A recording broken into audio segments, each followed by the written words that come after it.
Welcome to simple cooking. இன்றைக்கி நாம் green chicken குழம்பு எப்படி பண்ணுறதுன்னு பார்க்கலாம். இந்த வீடியோ உங்களுக்கு பிடிச்சிருந்தா லைக் பண்ணுங்கள், ஷேர் பண்ணுங்கள், மறக்காமல் சப்ஸ்கிரைப் பண்ணுங்கள். பக்கத்தில் இருக்கிற பெல் ஐக்கானை ப்ரெஸ் பண்ணி அதில் ஆளுங்கிற ஆப்ஷனை கிளிக் பண்ணிக்கோங்க. அப்போ தான் நான் போடுற வீடியோஸ் உங்களுக்கு நோட்டிஃபிகேஷனாக கிடைக்கும். வாங்க க்ரீன் சிக்கன் குழம்பு எப்படி பண்ணுறதுன்னு பார்க்கலாம். க்ரீன் சிக்கன் குழம்பு பண்ணுறதுக்காக ஒரு மிக்ஸி ஜாரில் ஒரு கைப்பிடி அளவுக்கு மல்லி இலை எடுத்துக்கோங்க. நம்ம மல்லி இலை எவ்வளோ எடுத்துருக்கோமோ அதோட பாதி அளவுக்கு புதினா இலை சேர்த்துக்கோங்க. அதுக்கப்புறமா காரத்துக்கு ஏற்ப பச்சை மிளகாய், நான் இங்கே 4 பச்சை மிளகாய் எடுத்திருக்கேன். அதுக்கப்புறமா 10 பல் பூண்டு, கூடவே ஒரு சின்ன துண்டு இஞ்சியை சின்னதாக கட் பண்ணி சேர்த்துக்கோங்க. அதுக்கப்புறமா 15 போல் ஊற வச்ச முந்திரி பருப்பு சேர்த்துக்கோங்க. இப்போ இதில் 1 கப் அளவுக்கு தயிர் சேர்த்துக்கோங்க. இப்போது இதெல்லாம் சேர்த்து நல்லா நைஸாக அரைச்சி எடுத்துடலாம். இப்போ நல்லா நைஸாக அரைச்சி எடுத்தாச்சு. இது இப்போ சைடில் எடுத்து வச்சிடலாம்.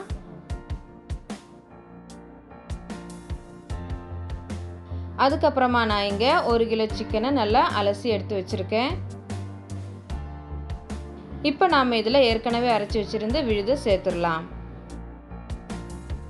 சேர்த்துட்டு இப்போ இதில் 1/2 ஸ்பூன் ஜீரகத்தூள், 1 ஸ்பூன் மிளகுத்தூள், 1 ஸ்பூன் மல்லித்தூள், அதுக்கப்புறமா 1/2 ஸ்பூன் உப்பு. இப்போ எல்லாம் சேர்த்து நல்லா கலந்து விட்டுக்கோங்க.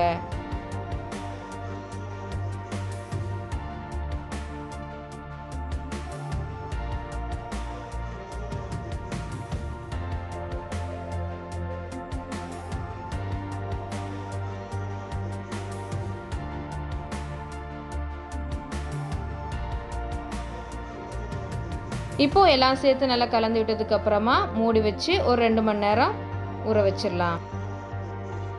நான் மசாலாலாம் சேர்த்து மிக்ஸ் பண்ணதுக்கப்புறமா ஒரு 1/2 மணி நேரம் போல் ஃப்ரிட்ஜில் வச்சுருந்தேன். இப்போ நாம் கிரேவி பண்ண ஆரம்பிச்சிடலாம். அதுக்காக ஸ்டவ் ஆன் பண்ணி ஒரு கடாய் வச்சுக்கோங்க.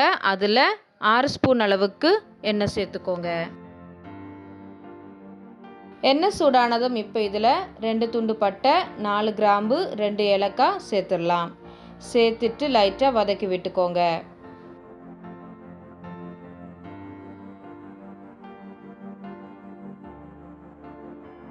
இப்போ இதில் நாம் பெரிய வெங்காயம் சேர்த்துடலாம். நான் இங்கே 4 பெரிய வெங்காயம் சின்னதாக கட் பண்ணி சேர்த்துருக்கேன். சேர்த்துட்டு நல்லா கலந்து விட்டுக்கோங்க. வெங்காயம் நல்லா வதங்கி நல்லா பொன்னிறமாகிற வரைக்கும் நாம் இதை வதக்கிடலாம்.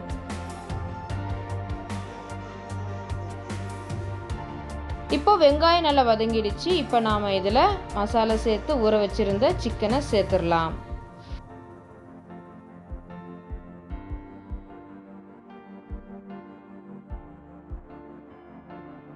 சேர்த்துட்டு நல்லா கலந்து விட்டுக்கோங்க.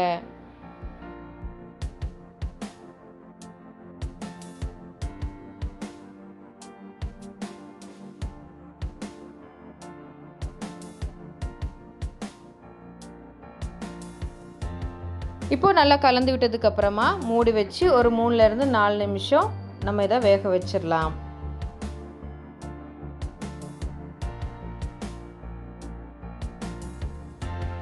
இப்போ 4 நிமிஷம் போல் ஆயிருக்கு. ஓப்பன் பண்ணி பார்த்துடலாம். சிக்கனில் உள்ள தண்ணியெல்லாம் நல்லா வெளியே வந்திருக்கு. இப்போ நல்லா கலந்து விட்டுக்கோங்க.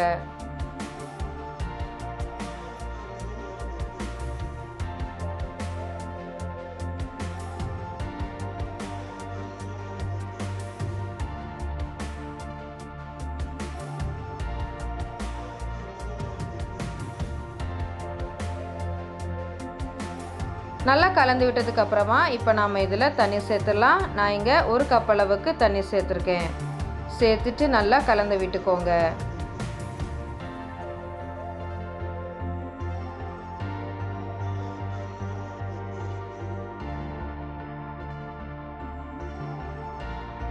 இப்போ இதில் உப்பு சேர்த்துக்கோங்க. நம்ம சிக்கன் ஊற வைக்கும் போதும் சேர்த்துருந்தோம், அதனால் பார்த்து சேர்த்துக்கோங்க. சேர்த்துட்டு நல்லா கலந்து விட்டுக்கோங்க.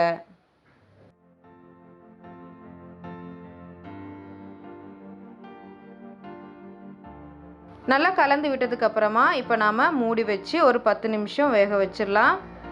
ஃப்ளேமை வந்து மீடியமை விட கம்மியாக வச்சுக்கோங்க. இப்போ 10 நிமிஷம் போல் ஆயிருக்கு. ஓப்பன் பண்ணி பார்த்துடலாம். கிரேவி வந்து நல்லா திக்காக வந்திருக்கு. நல்லா கலந்து விட்டுக்கோங்க.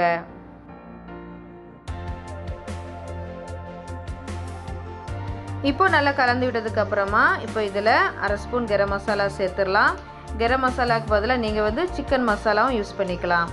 அதுக்கப்புறமா இதில் 1 ஸ்பூன் கசூரி மேத்தி சேர்த்துடலாம். அதாவது காஞ்ச வெந்தய இலைகளை சேர்த்துடலாம். சேர்த்துட்டு நல்லா கலந்து விட்டுக்கோங்க.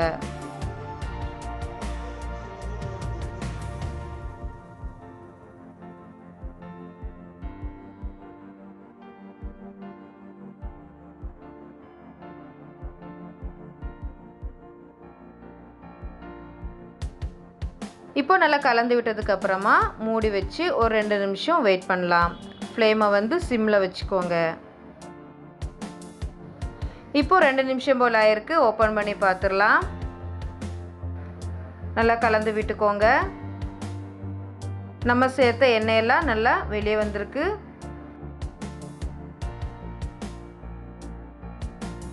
இப்போ நாம் ஸ்டவ்வை ஆஃப் பண்ணிடலாம்.